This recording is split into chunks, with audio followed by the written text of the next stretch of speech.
Hey y'all, how are you? I know I've been in hiding for a while, for a couple months. Trying to keep my head down. Um, it's been a lot. A lot has been going on. A lot has been brewing. Mostly good, and it has been a journey. And I can't wait to go into everything that I want to say. Because I know I've been ghost on y'all for a few months now, and I keep doing it, and it's because every time I share, something happens. You know, like the enemy does not want me to make these videos, and I think it's like a mental thing because I start getting, you know, when you're too much in your head, like I'm a person that's me all the time. I literally have to stop myself from thinking, stop myself from like over analyzing, just doing too much. Because I have so many messages that by the time I go to record something, it's like, what am I going to talk about? Should I talk about this verse, this verse, this verse? So I decided that I wanted to talk about my father. The reason why I wanted to talk about my father is because number one, I think it's like what happened to him. This should not be not talked about. So my father was killed by a woman that he met on TikTok. And that's just the beginning or the surface. As crazy as that sounds, that is the main topic, but there's so many other interwoven stories within that story because of how scandalous this family, my family, on my dad's side is, you know. So let's get right into it. So my father was 68 at the time. I was about 33. I had just lost my mother, and that's another story that I got to get into because I could literally go on and on about how my mother passed and how crazy that was, and how I feel like, the plug was pulled on her too early. But I wanted to get into my father's story to honor him, to give him the utmost respect, and give his story the voice that it needs because his life was taken prematurely. Now, my father was 68. He was not on any medications at the time. He was not using a walker, cane, and the man looked like he could pass for his early 50s or late 40s. He was young, spirited. He was going to the gym every day. He was just recently divorced of a 10-year marriage from this lady named Gail. Mind you, I could not stand this woman. So for the 10 years that he was with her, he had to ask permission to use his car to come see us. She would make it difficult, and everything was about her children, her grandchildren, her family. When it came to us, she didn't really care about us. She actually, I feel like she didn't want us around. But when he had divorced her, it was a happy thing for him. It was a happy thing for us as well, especially me. I would say me and my dad was the closest out of all of his other children. I was his only girl. Now, mind you, I have to honor and respect my dad, but I also have to tell the truth as well. I have an older sister, older than me. She's the oldest out of all of us. I believe she's in her late 40s. She might be already in her 50s at this point. But my dad had her first, and she was born in Atlanta. I don't think he had much of a relationship with her, but me and her did communicate a few times about, meeting him again, seeing him again, and he was briefly talking to her again. But back to the story. So my father was married to Gail, and we almost never seen him, but yeah, the woman, I was mad at the woman, but I was kind of mad at my dad too for allowing this woman to be in control of when he could see us and what he could do for us. But anyway, I was just happy that he was not with her anymore. He seemed happy. We had been bonding closer because he was there for me when my mother died. He was helping me out. He was supporting me, and he always was just like cracking jokes. He was definitely a comedian. His birthday would have been this month, February 27th. Um, but yeah, me and my dad were like this, and you know, he was he had moved out of his wife's house, and he was staying with his sister, my aunt Maddie. And he has another sister named Sandra Valentine, you know. And so he was staying with her for a while. And then one month, this was like around August, September, he started telling me, like, yo, did you see these videos on TikTok? It's funny. And he would be sending me some videos sometimes, and we would laugh about them and joke about, the videos, because he was just getting into social media, Facebook. He told me he got on Facebook, and he's like, oh, and my dad was a handsome man. He was definitely, somebody that most women would consider attractive, handsome, whatever. So he would tell me his stories about the women coming to him on Facebook and how he had to delete her or something and almost got him in trouble. But basically, he started talking to this woman. He said, yeah, this is my Sudanese chick. She's from Sudan, and you could tell he thought it was like, a flex, and he was happy to just be single and mingling with different women. And he was a grown man, so didn't say anything about that. But he had been talking to this chick for a while, and then out of nowhere, like around like November, something like that, December, I hadn't heard much from him. Um, and I was calling his phone, didn't get a response, and then he had called me back. Um, and that's when he told me, he said, Shonda, I'm telling you right now, do not tell anyone. He's like, I almost don't want to tell you this because, I just started not to say anything to anybody. And I'm just like, he was like, you can't say nothing. If I tell you this, you can't tell nobody. You can't tell nobody where I am. He said the reason why you haven't heard from me in almost a month is because I've been out here, with the chick that I met online. And he was talking about how he had moved to Turkey, and he was out there, how he was saying how cheap the rent was, and he was trying to work. It was COVID, so he was able to like do some work from his computer. Um, but my initial thought was, what the hell are you thinking? You went across the world to another country. It's not even in the United States. You went to Turkey, Istanbul, to meet a woman that you met online, and it was something in my spirit was just like, what are you doing? But I knew if I did that, I knew my dad would not have wanted to talk to me. Like, I know I wouldn't have talked to him for a while because he didn't want to be judged for some reason. He didn't want anybody to tell him that what he was doing was stupid and crazy, even though he knew and I knew that it was stupid and crazy. But it's like he just went out on a whim. He did something that he wanted to do. Um, and come to find out, I found out that he didn't want to take the vaccine. Mind you, this was in at the end of 2021. Still, Um, COVID was still going on. Was it the end of 2021? So my dad was killed January the 18th of 2022. January the 18th, 2022. Yep.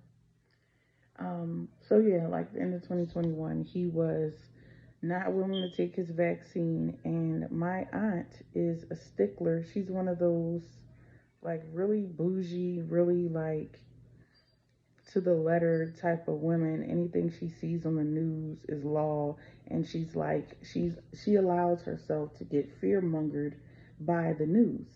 That's how much of a sheep she is. And as you can tell, I'm talking like this about her because I no longer have respect for her, and you will see why when I get to the end of the story.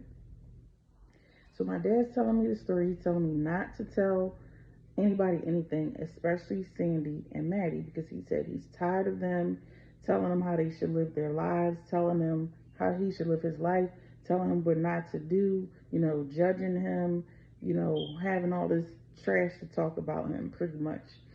And I can see that because they had done that to me my entire life. They had called me and my family broke and poor. I used to think that my aunt was white because she was really, really light skinned and she had dyed her hair blonde. And she used to walk around turning her nose up at people, talking about ghetto black people. And, as a little child, I'm like, I thought she was white.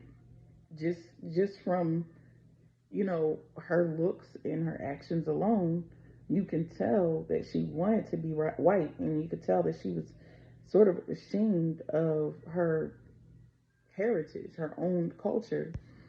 So anyway, back to the story. My dad had told me about this girl. He seemed really happy about this girl.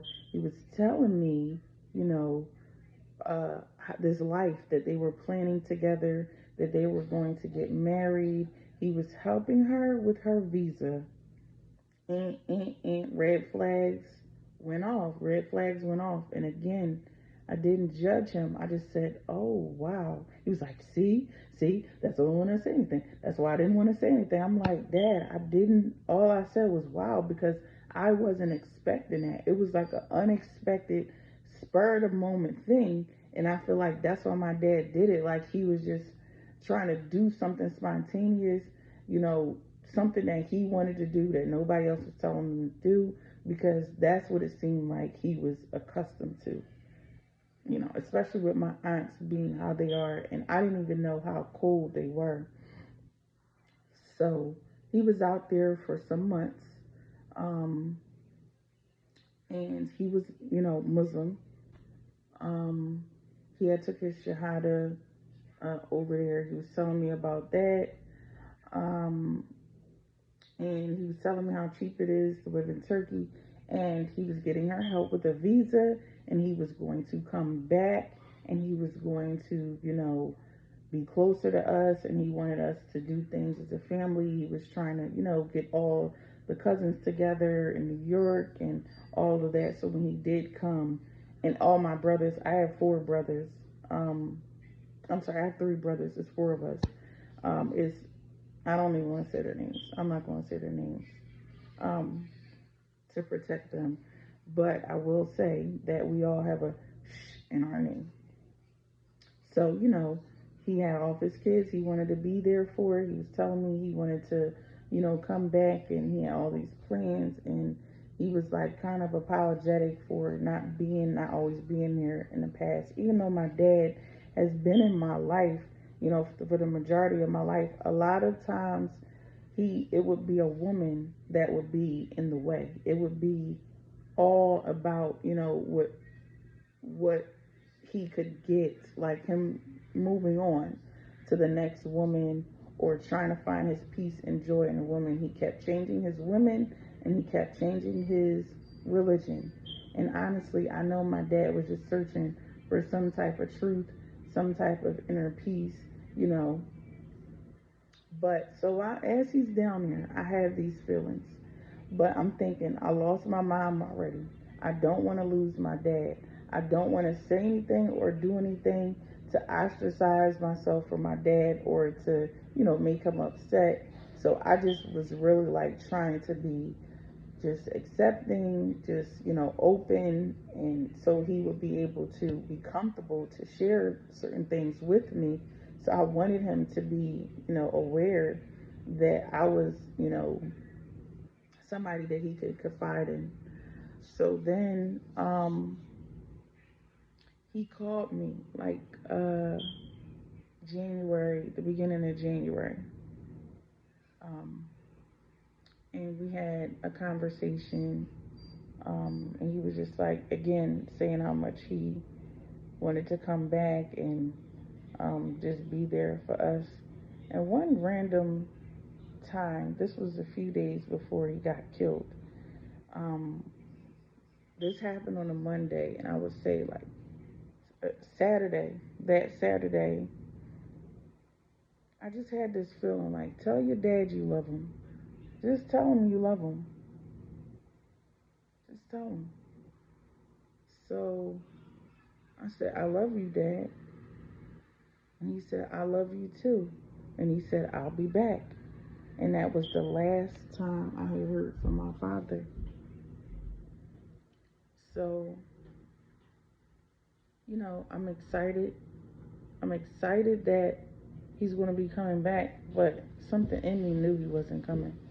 Something in me knew that my dad was never going to be back in the United States. And I got the call on January 18th that your father is gone. I said, gone? What do you mean gone? My aunt called me. She said, he's gone. He's gone. I was driving. I had to pull over and just started screaming. And I knew it was that girl. And my aunts told me, they were all like, don't blame her. But I wanted to get her on the phone. I got her phone number. She got on the phone with this fake crying voice with her accent. And I knew. I said, what did you do to my dad? What did you do to my dad? She's like, He stopped breathing and then stopped breathing. How does a man with no prior heart conditions, no prior issues with breathing, walking, he's not on any medications, how does he stop breathing?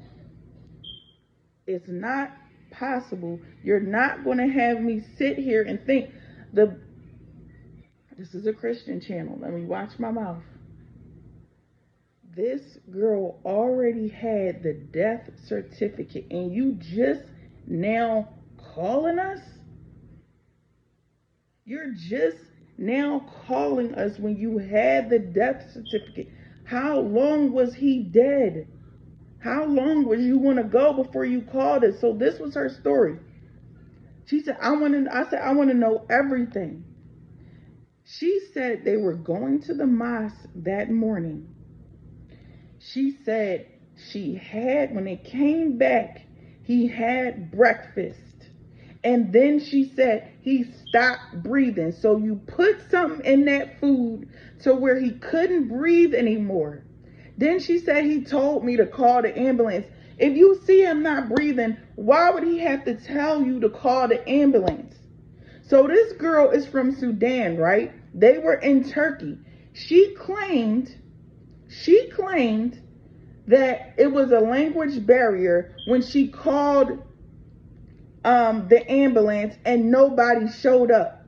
So my dad sat there unable to breathe in the bed, dying for hours.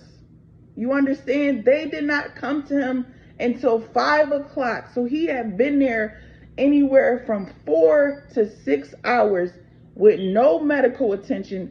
Did you try CPR? This was going to be your husband. Did you try CPR? Did you try to rush outside and just tell anybody that you need an ambulance? Did you try to hop in a car? Did you try to get a lift to the hospital?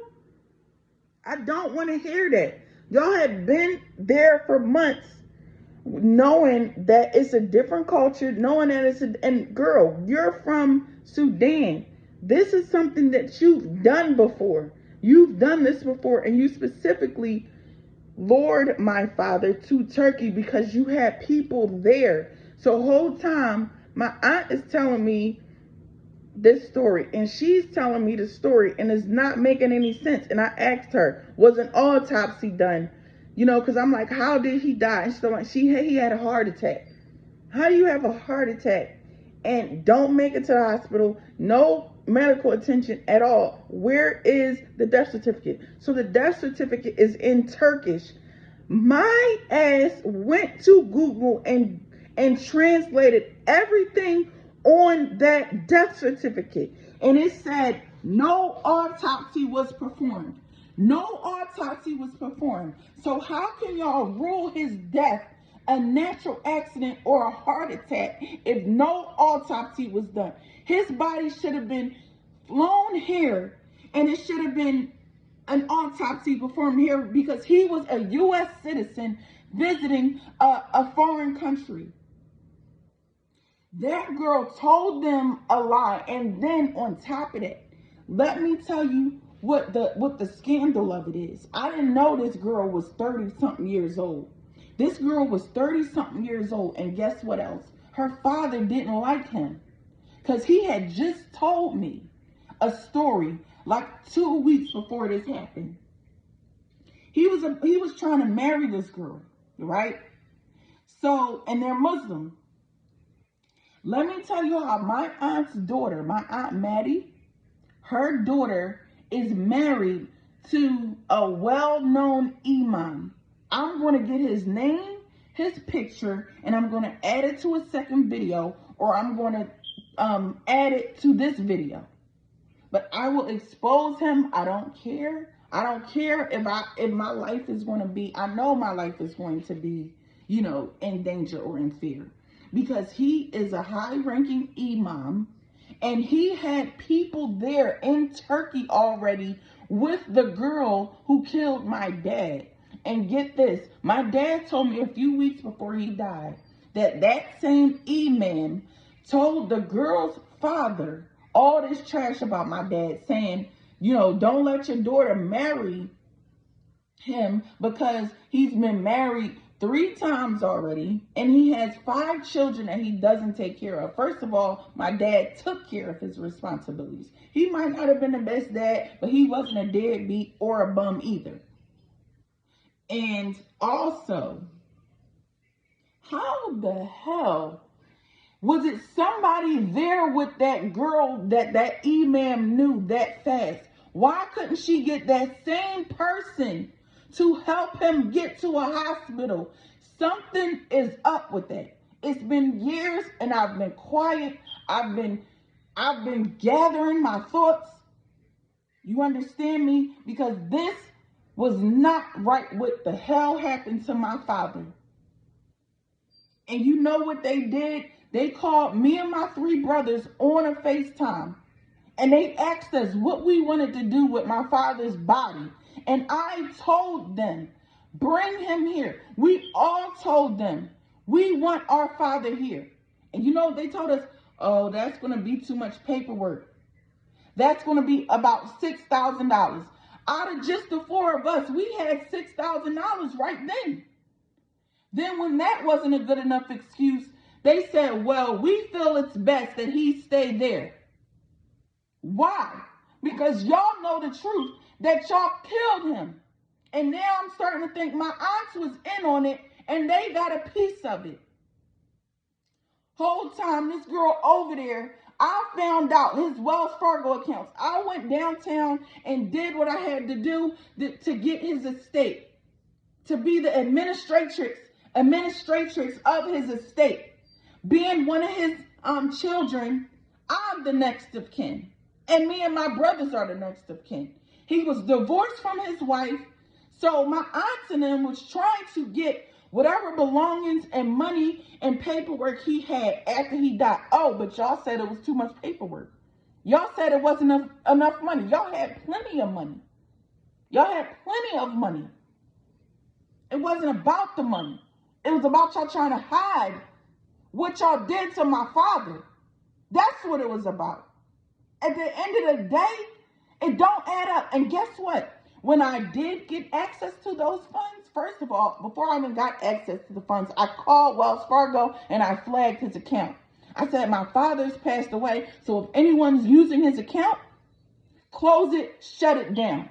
And that's exactly what happened. That girl was trying to get $10,000. And what happened was my father got fired from his job from being over there. He was trying to keep his job while he was there, but he couldn't. But he was already at retiring age. And also, they wanted him to get the vaccine, and he didn't want to get it. He retired, got his pension, and 3 days later, he was gone. That girl knew about that money, and he knew about the pension. She tried to take $10,000 from that account, and she knew to only take 10 because anything over 10 is going on their radar. If y'all didn't know, anything over $10,000, you're going to be on the radar for money laundering, for any type of criminal activity involving money. You're going to be looked into, even if it's just something you're doing. This tried to take $10,000 from him 3 days after he was gone. 3 days before he was gone, she moved the money. She was trying to take it out after he was gone, but I stopped it. The only thing she was able to get was $500. $500 is worth more than that in Turkey. In Turkey, $500 is worth about a couple thousand. But my point is, I'm not crazy, and I'm not staying silent anymore. And I don't care what feathers I ruffle. I don't care who I lose to this, putting out this information. And I'm going to get the name of that imam, and I'm going to post it because he needs to be exposed. And you know what? I just saw him in a video. Where he was speaking at Gilly's son's funeral, which also was a sacrifice, but that's another story as well. Let's keep it moving. Just the connection I saw, it angered me because this man is surrounded by death and he's evil. He controls his children. That's another story. You know, I've been separated from my cousins anyway. I can't see them because I'm not Muslim. I can't have any type of contact with them because I'm not Muslim myself. They judge me based on how I dress and the fact that I'm not Muslim. And they call me poor and all of that. So my aunts and them, they talk trash about me the whole time. So after my father passes or gets unalived, this is what happened. All that stuff my aunt said about not wanting to do all the paperwork, about not paying the money, guess what? They were calling the constable in Turkey. Do you know what you have to do to call the constable in Turkey over here? You have to stay up till 2 and 3 o'clock in the morning to get them at 9 a.m. over there. They were on the phone with the constable. They were going through his mail. They were filling out all kinds of papers, right? And I'm still in a quote unquote battle with them because there's a property in Florida that was left to my dad and his 2 sisters, my aunts.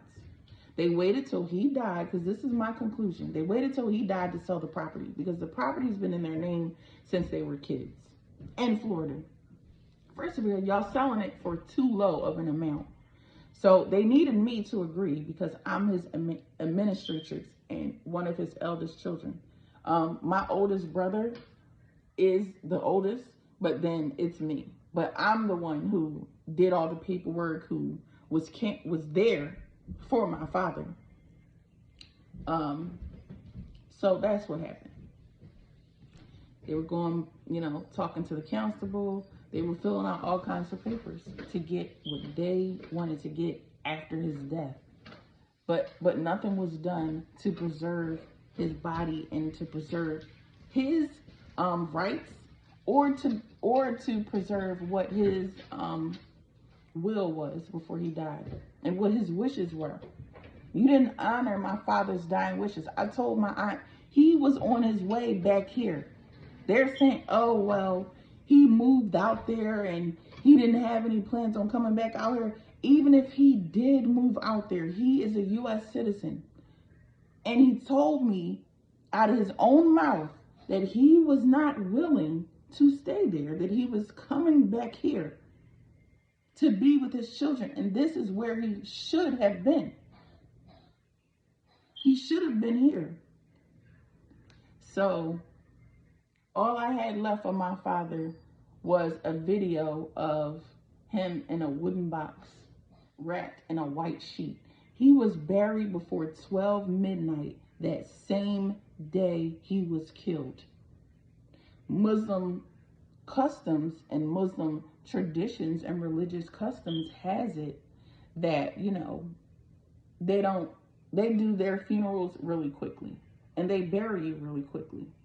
And I have just some funny feelings about that, because if there's some foul play going on, how are you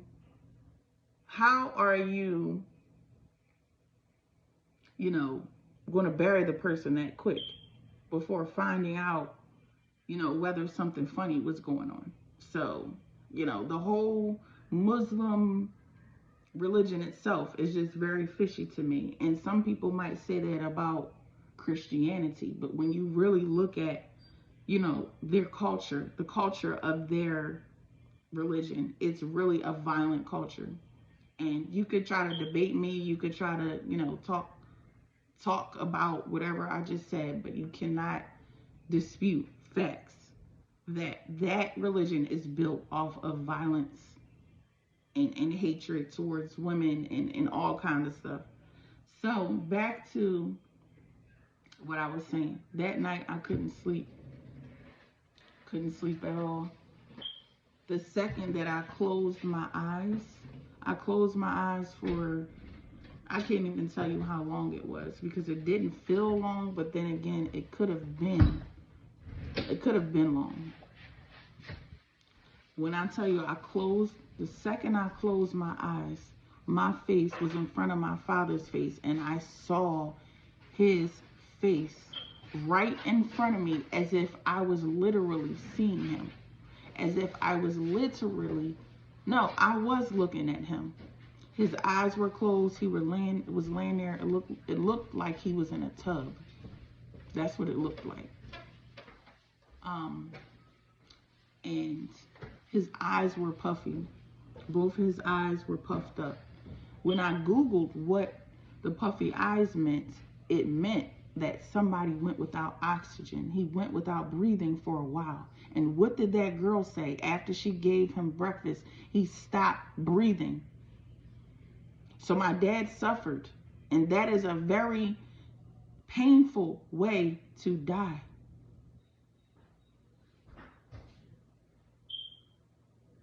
Like, this just makes me so angry, because he was taken from me. He was taken from me, and this was not supposed to happen.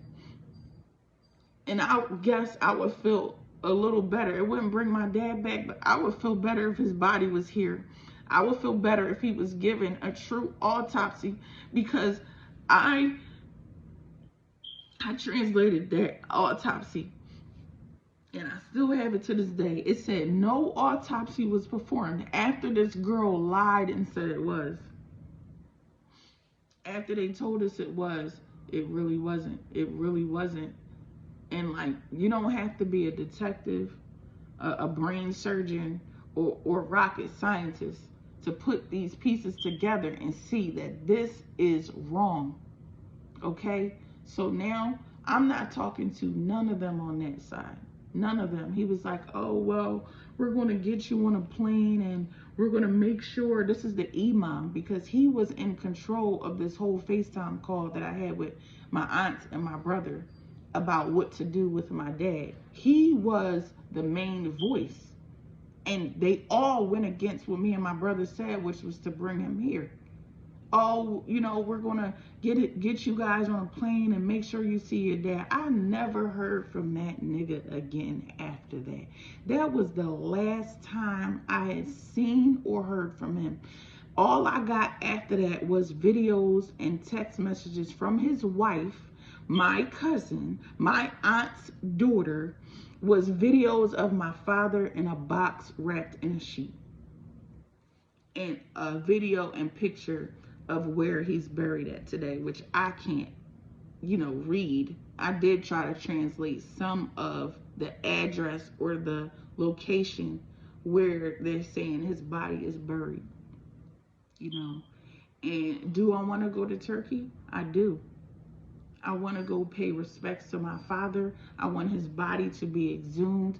My purpose for this video is to give my father's life a voice, to give him a voice and to get some type of help or support with trying to get the truth out and trying to get my father's body back here.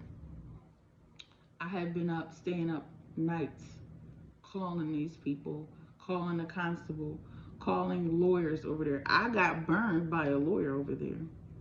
I tried to hire a lawyer over there to investigate my father's death. When I say I did an extensive search, I took days searching. You know, I looked up their credentials, their information, and I found this lawyer who I presumed was legit and everything sounded good. And then I had to give her a $600 deposit.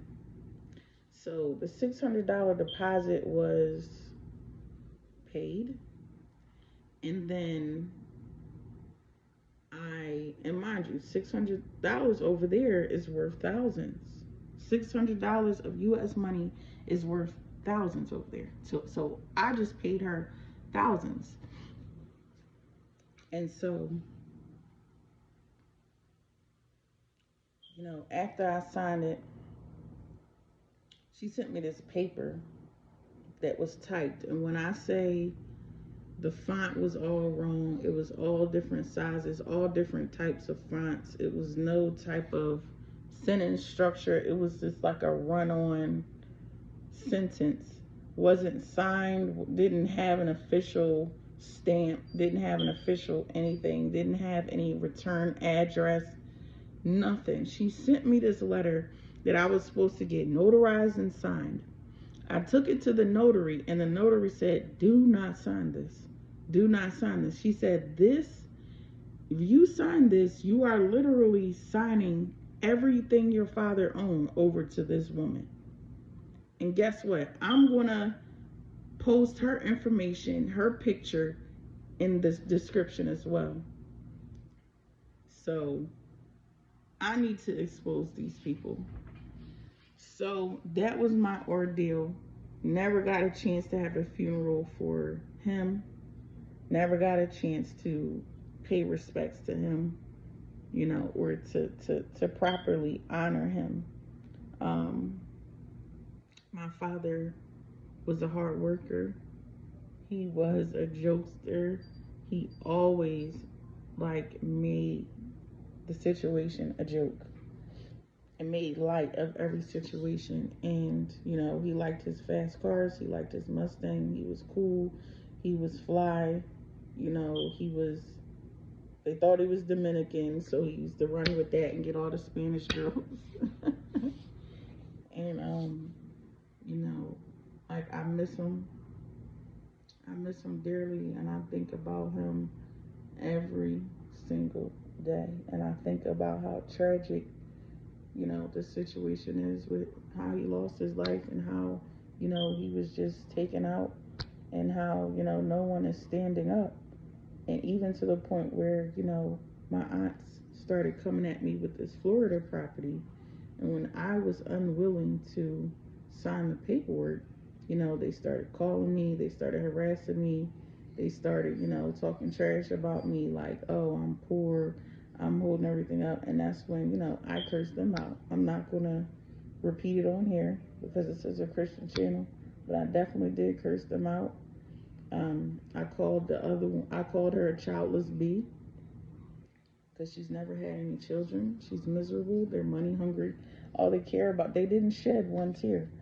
You know, they talked about how sad they were. They talked about how they missed them, but I never saw the emotion come forth. I never felt or seen the emotion come across when it came to them. All I felt was coldness, you know, and just fakeness, cold fakeness.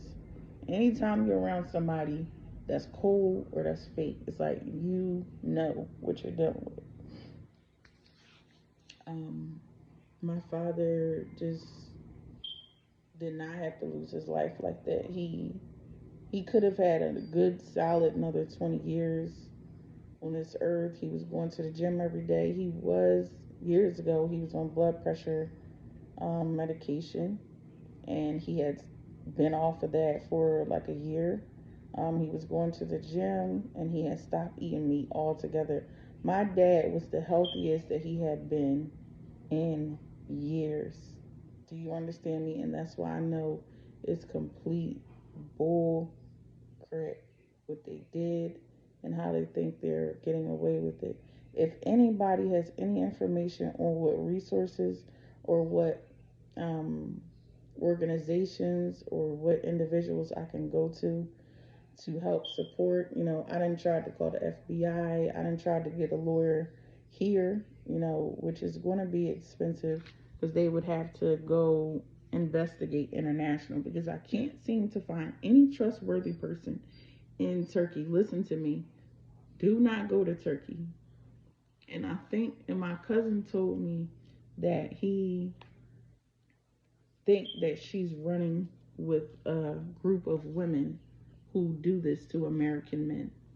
So when they was about to ban TikTok, honestly, I was relieved and I was a little excited because, you know, it's such like a trap and it's such a lie. Like people really can fake their entire existence and, you know, it's liars and it's people just falsely just living false lives, just living dangerous. They're plotting on people, they're extorting people, they're using people, they're doing all kind of things. But the last thing I wanted to say was about the property in Florida. So my aunts tried to go over my head with that as well and tried to sell that. And I know they waited till he died because if it was in y'all name since y'all was kids, why didn't y'all sign it? Why didn't y'all sell it while my dad was alive? So my dad was probably also opposed to selling it. And for that low amount that y'all selling it, and plus me and my brothers would have to split it, we would only be getting about $1,800. So I declined. My brothers, they folded. They buckled for a couple dollars and they signed the paper. And you know what? I'm not mad at them. I'm not mad at them because I don't have the energy to be mad at them. I'm mad at my aunts. I'm mad at the imam. I'm mad, at whoever is involved, with my father's demise. Whoever had anything to do with it, whoever knows, you know, things and not speaking about it, everyone needs to be exposed. And this is just one facet of my life. My mother died, but I feel she could have lived longer. I don't know if that's the next story I would talk about, but I'm just going to start sharing these stories one by one. But yeah, they tried to go against me with the Florida property, and it's still a holdup. They had lawyers calling me, threatening me, saying, if I don't sign, da da da da da. They don't know who they dealing with. They don't know. I'm not smart. I'm not slow. You could call me poor all you want, but ain't nothing poor about me. I'm rich in spirit, and I'm also rich in the bank. I'm rich in the bank for what I need to be comfortable in doing. And God is going to bless me with even more, but negative, nasty, hating, jealous, you know, viper, malicious, these women, y'all need to be careful. They're on these social media sites, they're plotting on your pension, they're plotting on older men, they're plotting on vulnerable men, the same way men plot on young girls and plot on women, to do something to them sexually, to abuse them. These women are plotting on men and their bank accounts and their livelihood and their resources. I'm going to end this video. I just want to, say thank you for whoever is tuning in and watch this video to its entirety. God bless you. God bless everything that you are want to do in your life. Everything that every prayer that you have. I pray that God just be with you and God carries you, continue to keep you, and remember, that God will take you through the storm. To show you a way out. He would take you through trials and tribulations because there's a mountain. So when you think tragedy is coming one after another, look at Job, look at his life, look at Joseph, look at all the people in the Bible who, they lost something or the devil stole something from them, because that's what it was. And long story short, this was the part of something that someone put on me. Someone put a spirit of premature death. I think it was a layer of curses. It was generational curse. So it's a generational curse because my father's father died when he was young, before his time. And also my brother, he almost, after my father died, my brother almost got into a similar situation where this woman was trying to extort money from him through TikTok. Just through beauty, just through, sex, just through, lust, whatever. It's a powerful and dangerous thing. But I want to tell y'all, especially y'all men, to stay vigilant, be faithful to God, and don't fall for a pretty face. Don't fall for a nice body. You better fall for the woman that really loves you and that is praying for you and the woman that God sends to you. All right. I want to thank y'all for tuning in, and I will see y'all in the next video. God bless.